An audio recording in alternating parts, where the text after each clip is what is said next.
In this demo, I want to go ahead and take a look at the different variable types that are available to us in JavaScript. So to start with, I'm starting with a HTML page, and we want to look at the different variable types. So I'm going to have an external script file called variabletypes.js. And in order to execute some JavaScript code, at the bottom of the page, I'm going to go ahead and trigger a function called init, where our JavaScript code will live for this demo. So I'm going to go ahead and save this on the desktop in a new folder called variable types. And I'm going to use the convention of using index.html as my HTML file name. Okay, so I want to go ahead and create that variable types.js file. So here's that file. And in JavaScript, we are going to have our init method that's going to get triggered immediately when the page loads. In our previous video, we talked about how to declare variables. So 3 options: we could use the var keyword, we could use the let keyword, or a const keyword. So in this demo, I'm going to go ahead and use let as my variable type. So I'm going to say let some variable like name equal Brian Witkowski. And you'll notice that this is not like other languages. It's not strongly typed, where I would say that name is a string, so as a string, or anything like that. So I don't have a type declaration in my variable declaration. However, that doesn't mean that JavaScript doesn't have data types. Okay, so just because I didn't explicitly declare that name is a string, name is still a string. Okay, and what I mean by that is if I go ahead and go out to my console and log the type of variable that name is, what we're going to see is that name is a string. So I'm opening that up over in my browser. I want to inspect the page, and you'll notice that in my console, you'll see that that console.log message, it's telling me that the variable name is of type string. So just because I didn't declare that name, the variable name, is a string, that doesn't mean that it's not a string. Okay, what's happening here is JavaScript's doing something called type inference. So the value on the right-hand side of my variable is a string, therefore the variable is a string. Okay, so we can change that. So we could say let's age equal 100. Okay, and then if we do a console.log of the age, we're going to see that age is a number. Okay, and this is convenient to some extent and inconvenient to other. You've probably dealt with other languages where you have different types of numeric values. So you have whole number values like int and short and long versus non-whole number values, decimal, double, float, things like that. In JavaScript, all of those are treated as one thing, which is numeric data. So they're all treated as numbers. Okay, so we have strings, we have numbers, we will have booleans. So if we want to say is married, and then we want to do our console.log of that variable is married, okay, what you'll see is that that is a boolean. Okay, and what I'm going through right now are common variable types. We'd also refer to those as, when we have reference types and value types, we're talking about value data types right now. So strings, numbers, booleans, dates, I usually just skip over because of the complexity. These are kind of the 3 of the most common variable types that you're going to end up seeing in JavaScript. So strings, numbers, booleans. However, there's a ton more data types that you will end up seeing. So one of those is an object. So if I say let person equal a new object, and then do our console.log of our person, what we'll see is that we have an object. So we have an object data type, and some of you have dealt with JSON syntax, and we'll deal with JSON syntax throughout the semester. So line 12 I wrote, let person equal to a new object.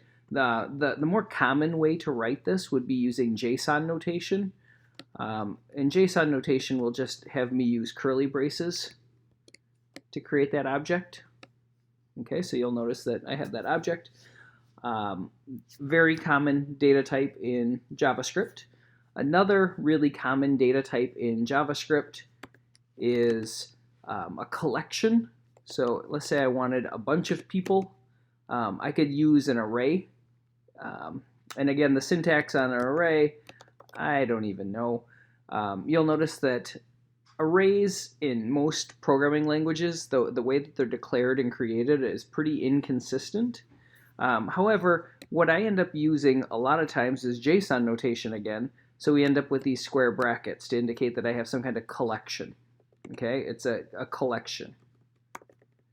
And I'm not specifying that it's an array or anything like that. It's just a collection. And if I do a console.log of that type of people, what you're going to see is that it's also an object. It doesn't say that, hey, that's an array. It just says that it's an object. Okay, so whether we're dealing with objects in the traditional sense, where an object would have properties and methods and things like that, versus a collection class, they're all treated as objects in JavaScript. Okay, so we're not going to get any kind of distinction there between the two. The last data type that I want to talk about is pretty unique to JavaScript as far as the languages that we've covered. So if we're talking about object-oriented programming languages like Java or C# or PHP, and I guess I shouldn't lump PHP in there, but Java and C# for sure, these strongly typed languages don't have the same concept of having a function as one of your data types. Okay, and what I mean by that is, let's say I go ahead and I declare a function, say hello, and it's going to be equal to a function definition where I do an alert hello. Okay, so I have a variable called say hello that's equal to a function definition, and you'll see if I do a console.log of that data type, and I'm just saying that say hello is a variable, what you're going to see is that that variable type is a function. At this point, the way we've declared say hello, we've declared a new function definition just as a variable. We can actually use it two different ways. So the first way that we could use this variable is we could just say, you know, I really need the function definition. Okay, so if I just want to know what the function definition is, you'll see that it prints the function definition. Okay, the other way that we could use this is we could say execute the function, and then what we're doing, again, parentheses, we're going to work inside out. So we're going to execute this say hello function. We'll see an alert, and then because our function doesn't have a return value, the return value is undefined, that's what we're going to end up logging. So if I go ahead and save this, you'll notice that we get our hello, and then we get our function definition, and then you'll notice that our return value from our say hello function is undefined. So say hello actually has two different meanings is the way I like to think of it. Line 22, say hello is kind of acting as, what is my function definition? Like, what is actually coded in JavaScript that would define my function? And then on line 23, we're saying, okay, I know you have a function named say hello. Let's go ahead and execute that function. And this is going to have a lot of impact in our JavaScript code as we go on throughout the semester.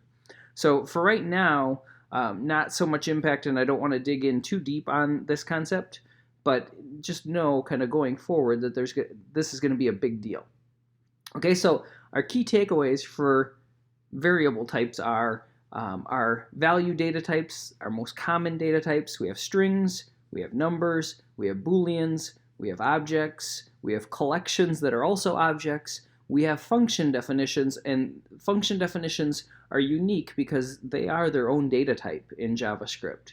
And again, that leads to the fact that we have kind of a dual purpose for our function definitions. We could be talking about them in our traditional sense, like how do we execute this function? But then secondarily, we have the ability to say, okay, this is the function definition that I'm talking about without invoking it. Okay, so these are the main data types that we're going to be working with throughout the semester.